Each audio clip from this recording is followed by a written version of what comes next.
Okay, so why I came to that point is the biggest misconception or the uh, blame or whatever the the niceties of Sanatana Dharma has have forgotten because of this, that uh, the Brahmanas or the Brahmins, right, are accused of holding the knowledge systems and having a very discriminatory approach to the people at that time, because they were the holders of knowledge and they were the ones who people say they were the god realizers or the spiritual persons, and they had power to even tell the kings what to do, what not to do, and all that. So they held many things to them. They didn't give out knowledge to the common people. So that is the biggest thing to Sanatana Dharma, saying oppressors, they are called the oppressors. So now, that system, was it prevalent or was it not prevalent? What was the system at that time? What is that system called? Okay, this is a very big question which covers the whole of the idea of Varna. Yes. And Varna is one of the perhaps most contested, discussed, and debated topics. Yeah, that is the most polarizing factor in even in today's election. Even in today's election, today's times, not just election, but any other thing which is happening in society, this idea of Varna comes up. And I think it's a largely result of misconceptions, because people are not aware of the reality, and also a result of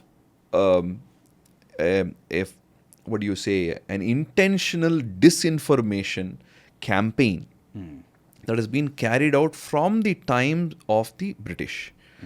So, particularly in the last 200 years, there has been a systematic disinformation campaign about Varna, about Brahmanas, about Kshatriyas, about all these divisions in society, and trying to paint a picture as if this one group of people were very bad, or one group of discriminatory, or this one group of people who were always oppressed, and so on. So let's look at some of the things related to this. So there is the politics of Varna, there is also the historical details of Varna. So both these things are important for us to see. We'll go to the history. The idea of the word Varna itself comes from the vru vrnote varane, vru varane, or dhatu, which means to choose, to select, to identify. This is what the root of the word Varna itself means, that you are selecting something. So therefore, in the word, in the grammatical explanation of the word itself, we have this idea of choosing. So just like you choose something which is suited to you, also a profession, also an undertaking that is suited to you. In the earliest days, people were all doing similar activities when they were, hunter-gatherers. There is no question, there is no need for distinction in society. Everybody was doing the same thing, which was survival. As the society progressed and there is the idea of settlements and so on, then the food became more, it became easier for people to predict that they're going to get food. And society also started being structured in a certain way. And there was a possibility of people taking up different professions. In the Rig Veda, we see that there's so much of mobility across these different professions. And in fact, there is a detailed article that I happen to co-write with Shatvadani Dr. R. Ganesh, where we have discussed a lot of these things in detail. I can point out to that article, so people who are interested to know the exact verses and exact technical details can just refer to that. But I'll more focus now on the conceptual part of it. Yeah. So there was this easy movement across different professions. Then over time, there certain groups that were formed, primarily 3 groups. One was called the Brahma, where people were composing songs and more engaged in knowledge work. Then another group, which is the Kshatra, which is more engaged in protection and governance, management, that kind of thing. And Visha, from which the word Vaishya has come later on. Visha is the common people who tended to cattle and did agriculture. The 3 groups were there. Over a period of time, this 3 became 4. And there was a sort of specialization of these 4 groups. The first group was the Brahmana group, which was more focused and working on the area of knowledge, analysis and teaching, keeping knowledge and so on. They did not have any political power, they did not have any money, and they had a lot of restrictions on what they could do and what they could not do. Then the group of Kshatriyas, who were the warriors, administrators, who ensured things were in working in governance and managing the society. So they had political power, but not they had to depend on Brahmanas for knowledge. They would depend on Vaishyas for money. They would depend on Shudras for service. Then Vaishyas were people who have the money. They had to depend businessmen and agriculturists and skilled laborers. They had the money. So they had to depend for political power on Kshatriyas, knowledge on Brahmana, service on Shudras. Shudras are people who are basically common man. They were not working in any knowledge sector. They were not working in any administration or warrior protection sector or the money-making business, skilled labor. So kind of service sector. So they were helping the other 3 groups. Yeah. They had the numbers. They had by their service, they were supporting the society. One is like teaching and also the religious part of it. So officiating rituals. Yeah. Professors, purohitas, that kind of right? thing. And then here, these are the people who are protecting, who are governing. So they're protectors. Protectors and rulers and governing and warriors, this kind of thing. We have businessmen and traders, agriculturists, artisans. These are Vaishyas. And nourishers of the society. Basically, they're providing all the support. Correct. Now, because of this division of society, everybody is able to help everybody else. From the Vedic period, the enough and more mantras which clearly talk about how all the 4 varnas are important.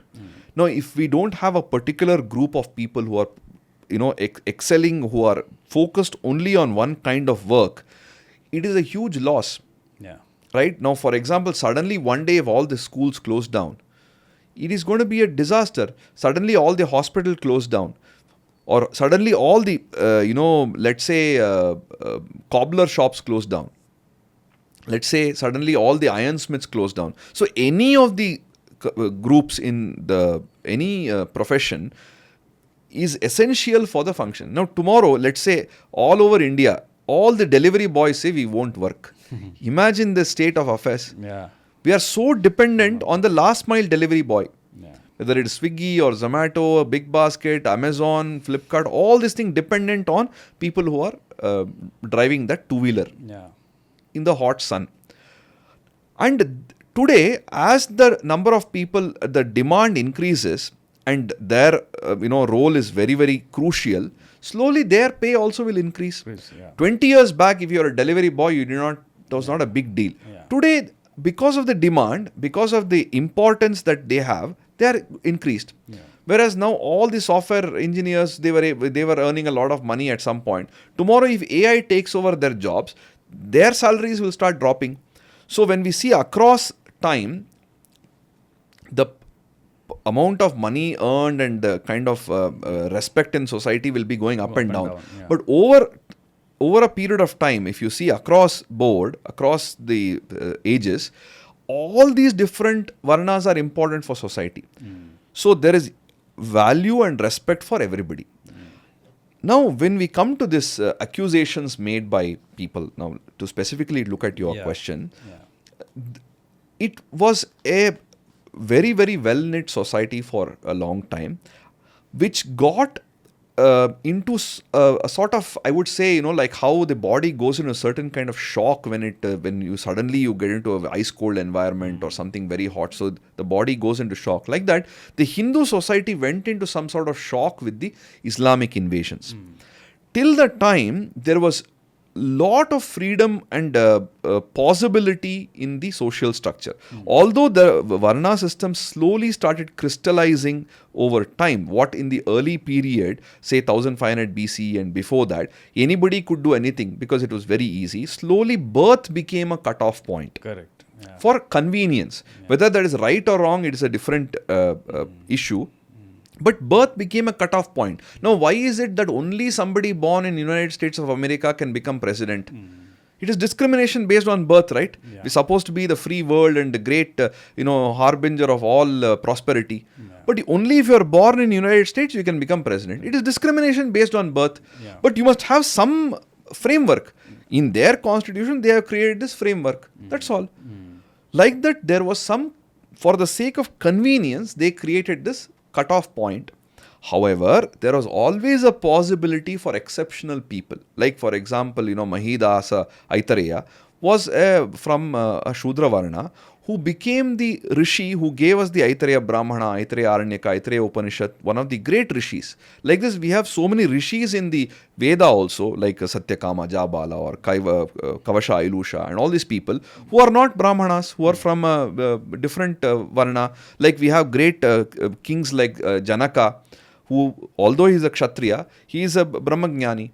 Yeah. Like this, we have examples of Dharma Vyadha in the Mahabharata. He is a butcher, but he is a great realized soul. Yeah. So therefore, across the board, we don't find that sort of discrimination what has been accused. Yeah. So the basic discrimination which is in human nature, yes, we can see. Now, anywhere in the world you go, there will be some sort of discrimination at some time. Yeah. Now here, to avoid that, they created this social structure and they were following this practice for so many years. Now, if there was really oppression, the percentage of Brahmanas has always been very small, maybe 3 to 4% of society. The percentage of Kshatriyas are very small. In fact, one of the beliefs is after the Nandas, the Kshatriyas never ruled over India. It was always ruled by Shudras, Vaishyas and Brahmanas in some small instances. So the number of Kshatriyas are less. Number of Vaishyas also may not be 10% also. So always the percentage of what we call Shudras has been 80% or more of the population. Correct. They are the real people who are supporting the society. Now, why would this one small percentage of 2-3% of people oppress them at their own risk? And we don't have, in 8,000 years of history, keep away the last 200 years with all this propaganda. Before 19th century, go all the way up to Rig Veda, there is not a single instance of a civil war in India where one Varna rose in rebellion against another Varna. To my knowledge, it doesn't exist. I'll be happy to be corrected if I'm wrong. Correct. But to my knowledge, to whatever I have read and whatever other scholars I have consulted, there is not a single revolutionary kind of thing where all this particular some Shudra community or Vaishya community or Kshatriya community rose in rebellion against another Varna.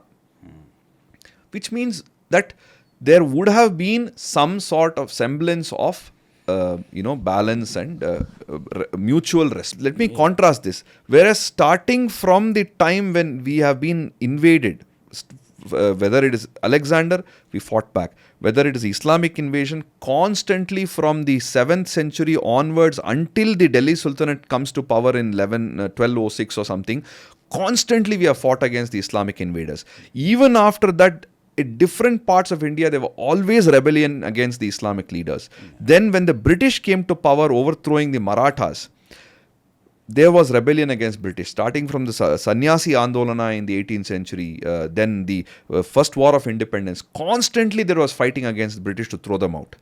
Even after that, from the time the Nehru-Gandhi family, they took over, there's been constant attempt to fight against the oppression created by Nehru, Indira Gandhi, emergency time. So we have enough and more records when there is real oppression, we have risen in rebellion. But when you contrast this with the rest of the Indian history, we don't find any such episodes. That it goes to show that this is just a creation. The narrative. So coming to the politics of it, why did they do this? If you think about it, starting with people like Robert Caldwell and so many people, they wanted to create a rift inside the society. So they started, especially British, they started dividing Hindus and Muslims. So starting to give more importance to Muslims and then so that they fight against Hindus. Within Hindu, they realized that the most important thing which these people hold sacred is Ramayana, Mahabharata, Sanskrit language. And who are the people who are preserving all this for them? It is the Brahmana community, which is a small community, which is living a very poor life, not bothered about wealth, and more focused on preserving the tradition. In those days, I'm saying before English education came. Yeah. Before that, all through Brahmanas were never having any great money. It is only after English education, slowly they start seeing wealth. Yeah. So these are the people who are, and they are designated for that. They are sincerely doing it. They are preserving the cultural tradition. Now, in the case of the Kshatriyas, the Vaishyas, and the Shudras, especially when you see the common people, invariably common people are working for survival. They have to make ends meet. Now, Brahmanas had the advantage of royal patronage. They were given support by the kings. They did not have to work for survival like the Shudras. Therefore, their responsibility towards society was much higher. Because they were getting special benefits, they also had special restrictions, and they had higher responsibility. So, like this, it is all in a certain manner organized so that it will be beneficial to society. Everybody thought of themselves as a part of the larger collective, and people who worked for the larger good were rewarded. So therefore, it is easy target, small population, try to convert them, try to malign them. Whenever the moment a Brahmana would convert, he would become a hero. He would get all the benefits. He or she would get benefits. They would get Western education and everything. But if he was not willing to convert, then suddenly he became a bad person. Lot of our great social scientists do not know, across the last 3,000 years, the Varna has changed. You know, people who were at one point of time Brahmanas, today they have become Dalit. They have become Muslim, they have become in different communities, and people who are at one point of time Kshatriyas, today have become Brahmana. At one point of time they were Vaishyas, today they have become Brahmana. So over time, there is across Varna also changes. Because sometimes, for example, there would have been some Bahishkar of one entire village for whatever. They may have done something wrong, they may have done something unhygienic, or they have gone against Dharma, whatever, for whatever reason, they would have been boycotted and some Bahishkara would have happened. So, straight away from Kshatriya Varna, they have been demoted to Shudra Varna. Okay. Then some communities, because of people like the social reformers like Ramanujacharya, like Basavanna, like Madhva, all these people, Shankaracharya, Vivekananda, all these people brought in a lot of awareness about Hindu society. And there are people who change the Varna over time. Historically they would have been something, today they are something else. So today a person who is a Dalit, for example, his ancestors 500 years back might have been a Brahmana. So what sense does it make for me to be against a person from another Varna where I don't even know, maybe 500 years back I was that Varna which I am abusing. Correct. So when we see this kind of historical development, we realize that these are mostly for political gains. And another thing is, Varna and Ashrama, the different stages of life, the different social classification, they are secondary in Sanatana Dharma. Because, like I said, the ultimate idea is for us to realize the bliss, eternal bliss, moksha. And when we are going to a state of happiness without depending on external thing, that means we are transcending age, transcending gender, transcending Varna, all these things. So they are secondary. Anything to do with the material world, bodily aspects, they are secondary. So then I'll come to that question about the material world as such, right? That the other misconception is about Sanatana Dharma is about in general, the food, the lifestyle, the clothing, and all these things that people talk about. That there are lots of restrictions. I cannot do that. I have to be traditional. I have to eat only vegetarian. I cannot eat meat. And sex is prohibited. I have to maintain celibacy. All these things, right? There are so many traditions in Sanatana Dharma that people would have said in a certain context and certain way, but that has become so. I always keep saying, even in the concept of in the accusation of Brahmins, that certain exceptions, like human minds, they start discriminating. That those exceptions have become the norm. Right, that is where the accusation is. So even here in this case, being vegetarian or being in a certain traditional way and all that, there may be some exceptional thing that people would have told.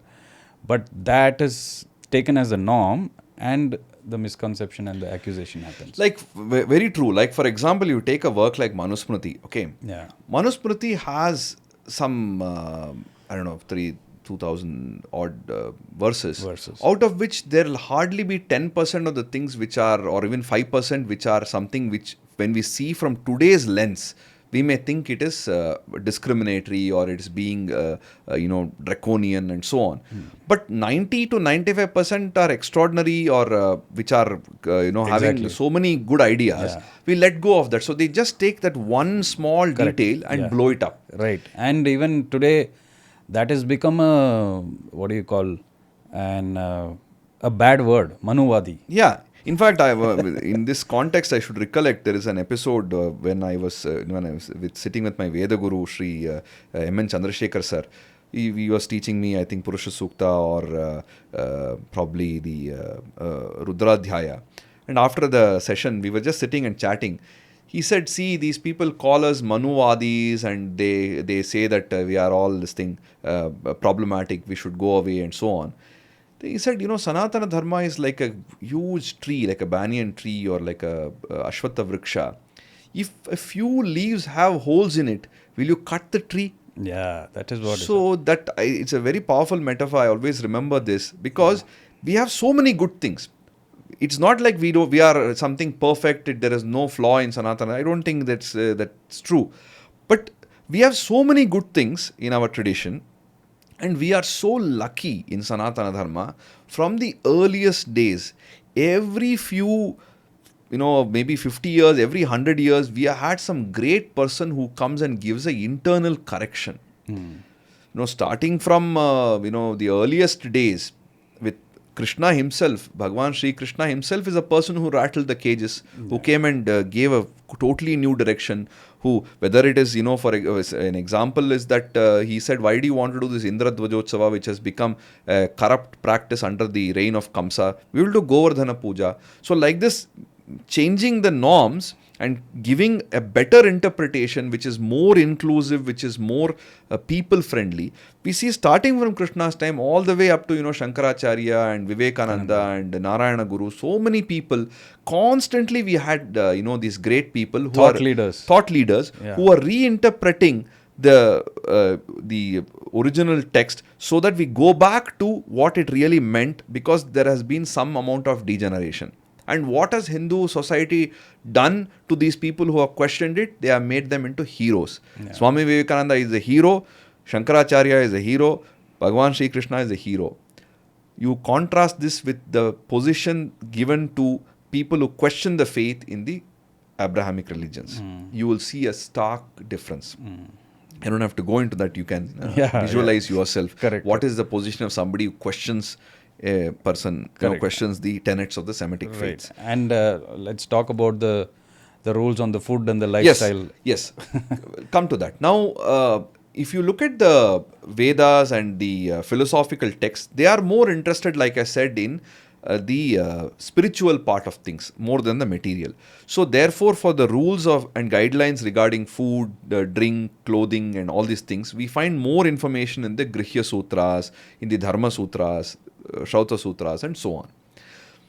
In general, because we are a very ancient civilization, we have seen this transition from the hunter-gatherer to settler to building of large cities and building of huge kingdoms and so on. We have seen that entire the part of human, large part of human history is covered in our Hindu civilization.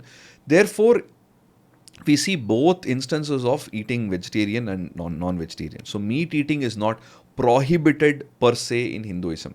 Even in a work like Bhagavad Gita, which is kind of representative of Hinduism in some ways, it's a very important text. If we are forced to pick one text which is representing Sanatana Dharma, Bhagavad Gita is a very good summary of Hindu thought. Now in Bhagavad Gita also, he doesn't say you should not eat meat, you should not eat this. There is no restriction specifically on food. What he says is, whatever we consume, we must do with gratitude. The sense of gratitude that I am receiving something for my nourishment that nature is offering me. then we are trying to eat freshly prepared food, not stale food. So we are trying to eat something by causing least harm to the environment. So therefore, we have to look at consumption as a whole rather than looking at one part of it. And also your diet is determined by where you are staying, what is your geography. Now in the coastal regions, it is very common for people to consume seafood. Yeah. If somebody is living in the heart of the jungle somewhere, then certain kinds of meats will be easily available. They may prefer that. Somebody is living in an environment, some very, very cold climate, something in the Himalayas, then different kinds of food are available. However, there is definitely a value for vegetarianism. Because if you see the world over, I think there are more vegetarians in India than anywhere else in the world. If you add up all the vegetarians rest of the world, I think there'll be more in India. Yeah. So there is a value of vegetarianism, and especially in Jainism and other even Buddhism to some extent, there is a lot of emphasis on non-violence, and specifically very strictly Jains are strictly vegetarian. Yeah. And even in, for example, in the South Indian culture, for example, Tirukkural, which is a very, very famous work on South India, from South India, I think in one of the chapters, I don't remember now, maybe 26th chapter or something, an entire chapter is dedicated by Thiruvalluvar on the importance of eating vegetarian food. He is totally against meat, for example. Whereas many other people are not against eating meat. What is important is for us to realize that we are, whatever, our very existence is causing some amount of harm to nature. Yeah. Therefore, if we can minimize it, Yeah. it is very good. So a person who is a vegetarian and is having 10 SUVs and chartered flight is causing more harm to the environment than a meat eater who's sitting in a hut and eating his meal. Right. Therefore, one need not be too touchy about this, in my opinion. Whatever is the local food that you're used to eating. Now, for example, in my house, for I think maybe 5 generations, we have been vegetarians. So, what is wrong in me continuing a vegetarian diet? No problem. Just because in Veda somebody said you can eat some meat, doesn't mean I have to change my habit. At the same time, if somebody else is eating meat, I don't have to be having a holier than thou attitude. Yeah. So if somebody is a vegetarian, if somebody is leading a simple life, definitely we can be respectful of them and we can realize that they are leading a simpler life than we are. At the same time, most important for us when it comes to whether even clothing, better to have lesser number of clothes, better to consume less, better to use something which is less harmful to the environment. Yeah. At the same time, we realize that it is not possible to completely not harm the environment. So as much as we can, to the best of our abilities, we try to cause less damage. So carbon footprint we want to reduce, like they say in the world of climate change and the ecology, right? Similarly, our personal impact on nature, less we can harm, it is better. That is the general principle. So there is no prescription in Sanatana-Dharma that this is how you have to wear a dress. This is the kind of thing you have to wear. Yeah. It is not enforced. I mean, there are prescriptions, of course, in the Grihya Sutras and so on. There are those we can call it as recommendations. Well, it's not. It is prescription also. But the thing is, it is prescription for that time. Yeah. And for that people. So people who have belief in that, people who have faith in that system, they follow the prescription. Just like, for example, if you want to go and attend a meeting of Masonic Lodge, you have to wear a black color coat and tie, and this particular kind of costume is there. Yeah. You have to wear that dress. Only then you are allowed. In some of the clubs in India, even now, if you don't wear a collared shirt, they don't let you in. That is a rule of that place. If you want to go to a temple, you have to remove your slippers and go inside. We respect that. If we have faith in Sanatana-Dharma, if we have faith in the Devalaya, we follow the rules. In Kerala temples, you have to only wear a veshti and go inside. You have to be, you should not wear a shirt or a thing. When we go there, we value that and we follow those traditions. Right. So when we go against nature, in the hot summer, if you want to wear a 3-piece suit, it is only foolish. Yeah, correct. It doesn't, so you go by so it is very comfortable to follow the things that you have been taught for generations because it is with certain wisdom that they would have done. So, there is no point in rebelling for the sake of rebelling. I think that is very important to realize. So I think because we have spoken a little bit of the politics that is there, because the politics also calls in for a narrative about oppression of a certain community, it also boils down to food. Because very recently, Zomato had a special delivery for pure vegetarians. That was called as oppressive. Yeah, because that was I followed that controversy. It is very foolish because when you say pure vegetarian, basically it means that there is no meat. Yeah. When you say pure nonsense, that means it doesn't have any sense. That's all it means. Correct, right? exactly. So when you say pure nonsense, doesn't mean sense is impure. Yeah. It means that there is nothing other than nonsense in that. Pure Correct. nonsense. There is Correct. no sense at all. Correct. So pure vegetarian means there is no meat at all. Yeah. So that's all is there. So now what basically they are trying to say, create some controversy around this food and this thing. Again, let's go back to the main sutra that these are all secondary. If you are, whatever you eat, if you are humble, if you are honest, if you are kind, if you have inner fortitude, if you have contentment, if you are not coveting anybody else's wealth, if you are not stealing, if you are not lying, if you are not getting angry, if you don't have jealousy, that is what is important. These are all secondary. Yeah. Even same thing I tell with regard to all this, this kind of wokeism which has come in, right? Whether you are straight, whether you are asexual, whether you are sexual, whether you are gay or lesbian or trans, all these things you do, that is all material. At the end of the day, those are not important because they have their own place, all right. But what really matters is the inner life. Yeah. You may be a transsexual, you may be a gay or lesbian. If your mother is admitted to hospital, the pain you feel is same as everybody else. No. Yeah. Yeah. When you are in deep sleep, it doesn't matter. Yeah. When you are faced with a challenge, it doesn't matter. When you are deeply engrossed in some very, very exciting work you are doing, you forget who you are, where you are. Correct. So, in the most important moments of our life, these material things take a back seat. Yeah. So, therefore, the emphasis of Sanatana-Dharma is on the core values, Correct. not on these peripheral things. Correct. It is okay. Peripheral things we go by. For example, today we have got certain rules and regulation in India about clothing. There is some obscenity law. So you cannot be obscene in public. For example, many countries have that. Whereas you don't have that rule when you go to some nude beach in some part of the world. So there it is okay, you can be nude. Here if you remove your clothes, you will be arrested. Yeah. You follow the rule of the land. And another thing I also feel, people who are always complaining about the government, who are complaining about the rules, if they are finding it so difficult to live in India, they should go to some other place where there is ideal place for them, they should go. If you are so uncomfortable living in America, you go to some other place. So we should also find the place where we are comfortable. There is no point in always criticizing the place where we are living. Right. Right. Especially when we are getting benefit from that place, Yeah. it is, I think, unfair to keep criticizing the culture and country, which Correct. sometimes people do, but it's unfortunate. Right. Right. So that's what I think people fall for the narratives of the politics around because the narrative also boils down to the ground realities. For example, in terms of because a certain section of the politics is against pure vegetarians. Like I said, it was against the Brahmanical oppression or the Brahmanical hegemony that they say. For example, when you say Brahmins and vegetarian, now historically also there are two groups of Brahmanas. One is called the Dravida Brahmanas and the others are called Gaudiya Brahmanas, right? So the Gaudiya Brahmanas have always been eating fish and meat. Right. The Dravida Brahmanas are prescribed vegetarians. Correct. Similarly, there are a lot of non-Brahmana communities in India who are pure vegetarians. Now, all Jains, even in Jain, they have Chaturvarnya. They have 4 Varnas in Jains. Correct. Irrespective of Varna, all Jains are vegetarian. Yeah.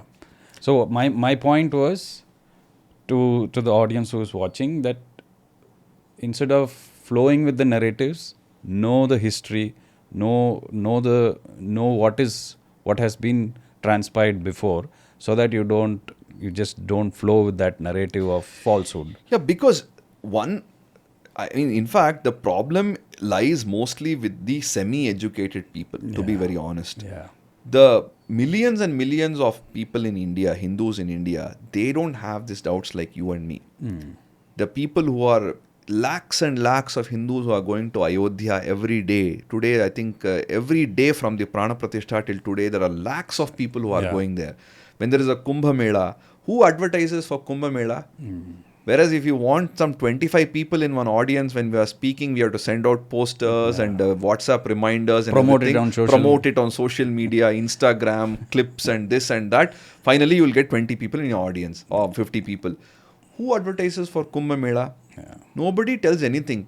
It's all there in the Panchanga, that's all. It's printed, Mahakumbha, it's happening in every 12 years, it happens in one of the 4 Punya Kshetras. Millions of Hindus come there. So they don't have any confusion, they don't have any doubts. It is the urban, semi-educated people who have been disconnected from their roots who have all these questions. Correct.